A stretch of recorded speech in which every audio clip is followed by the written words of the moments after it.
Hello everybody, Chef Ger here from the Butler House Kitchen. As we all know, tomorrow is Shrove Tuesday or Pancake Tuesday. So I'm very busy here in Butler House Kitchen at the moment, getting all my prep ready for tomorrow morning, both for breakfast and for tomorrow all day menu as well.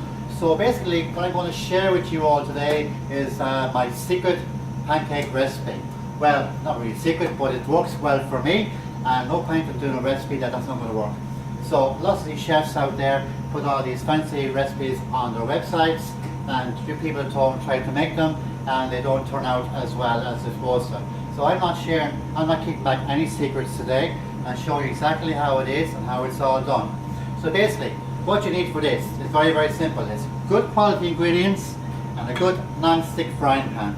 Okay, that's the most important thing, is a good non-stick frying pan. Even if you have to go out today and buy a pan, you get one in the Super Value for at least 4 or 5 euros. I believe we've got special offers at the moment. Bring it. At least you only use it for tomorrow. You'll have it for the rest of the year. Right, let's start off with the ingredients.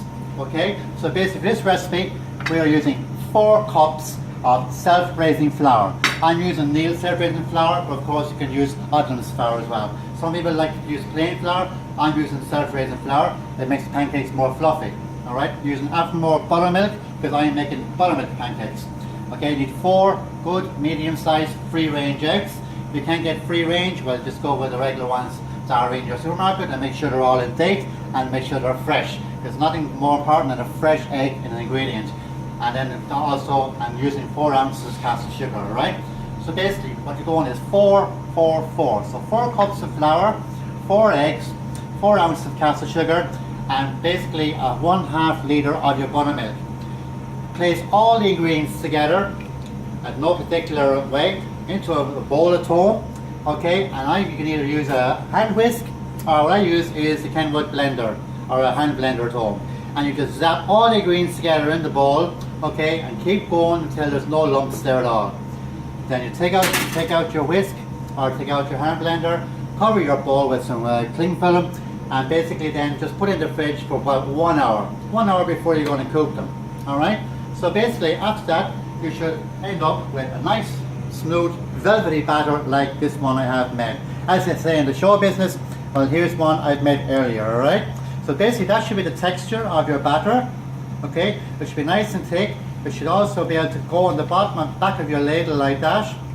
That's how you know that your pancake batter is just right. Okay, don't be afraid of having it too thick, because this mix has to be thick. There's nothing worse than a watery pancake. Okay, so I've had this made since earlier this morning, because I've had pancakes on the menu this morning already for breakfast. Okay, so I'll just move over my nice fresh ingredients here for 1 little minute. Now, get your non-stick frying pan, alright? Put on a very low heat, nothing too hot, nothing too cold.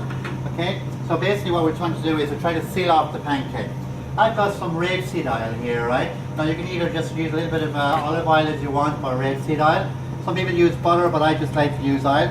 I'm just getting a brush, and I'm just brushing the pan very lightly like that, okay? No excess oil. So basically what we're trying to do is, even though it's a non-stick pan, we're just putting a little layer of grease on there, just to kind of cause a film, so that the batter doesn't actually stick to the pan.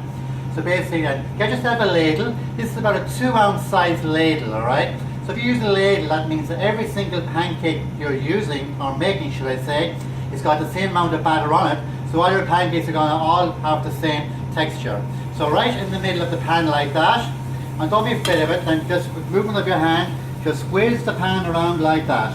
And what will happen is all the batter will all move gently all around the edges. Don't be afraid of it, let the batter do the work. Okay, so as you can see there we go. It's completely finished, and then you just put it back on the heat. I have my spatula here ready to go, and just let it kind of simmer away there very gently.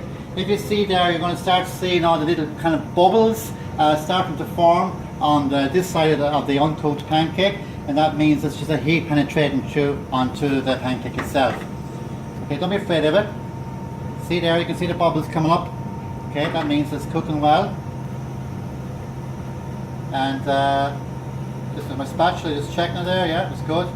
As I said to you again, the key to this is a good non-stick frying pan. Okay, so don't be afraid of it. Lovely, lovely. There we go. Now us chefs use our hands a lot. Just flip it over like that. Bang like that so it doesn't stick. I'm just working here beside my pot of celeriac and apple soup today, which I have on the menu at lunchtime today. Nice celeriac soup with some brambly apples and thyme. Nice fresh chicken stock there as well. So that's what's going on in the background there. Now let's go back to our pancake here. Pick it up. Okay, don't be afraid of it. See what I mean? Ideally, the traditional French crepe is very, very wafer thin, alright? That means the batter you would make would be a little bit thinner than the batter I have here today. But I'm not making traditional French crepes, I'm making a mammy pancake. We all love the mammy pancakes. That's what I'm making, and that's what I'll have here tomorrow at Butler House. Flip it over one more time. There we go. It's looking pretty good. Okay. We don't want to overcook them as well either, you know. Flip it over like that. There we go.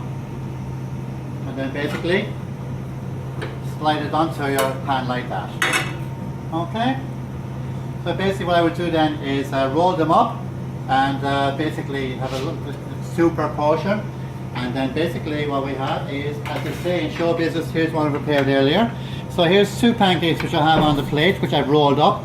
Nice garnish of some fresh raspberries. I have a nice Glenealian Farm fresh farmhouse butter to go with it here. A nice little homemade berry compote in the jar. I have some homemade lemon curd here from Butler House, which we use on our afternoon tea.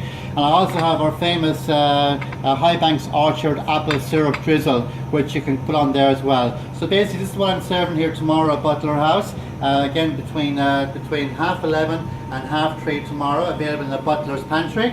Beautiful buttermilk pancakes with create your own topping. Okay, for €4.50, so you can't go wrong with that. And also have them on the breakfast menu tomorrow as well, in here at Butler House for crispy bacon. All right. So please, please, please, I want you all to try this recipe at home. Tag us, take pictures of the recipes you made, show us your pancake skills, show us pictures of your pancakes which you've made at home, and tag us on the Butler House Facebook page as well. And I'm really, really looking forward to seeing all your pictures and your comments.